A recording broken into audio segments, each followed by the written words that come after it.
When the Europeans arrived on the eastern shores of Turtle Island in the 16th and 17th centuries, they did not come with armies.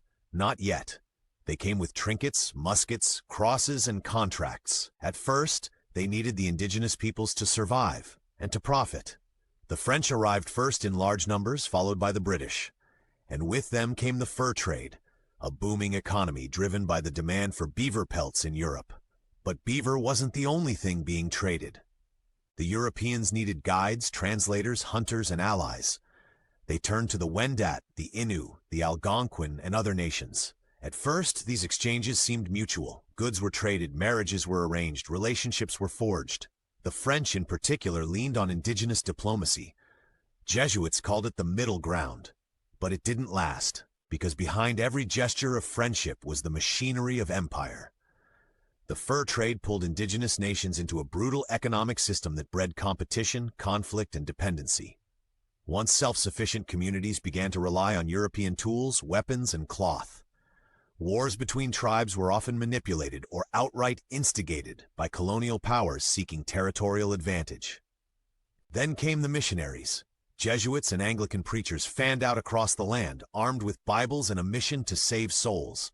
They condemned traditional spirituality as demonic. Sacred ceremonies were banned. Languages were declared inferior. Conversion wasn't just encouraged, it was enforced.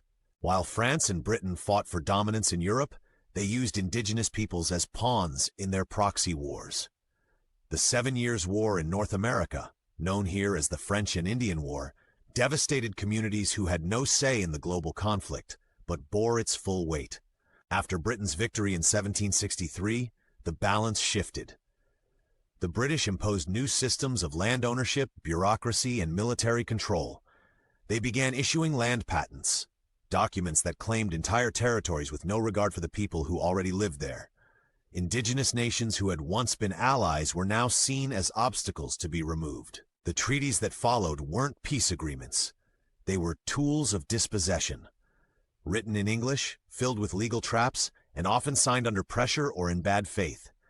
And as British settlers poured in, they brought smallpox and measles, wiping out communities already weakened by war and dislocation. Some villages lost 90% of their population in a matter of years. Canada's foundation wasn't peaceful negotiation. It was profit-driven expansion, built on fur, forged in betrayal, and sealed with blood. In the next section, we'll explore how these colonial powers used treaties, forced removals, and resource theft to strip indigenous nations of their lands, while claiming to do it in the name of law and civilization.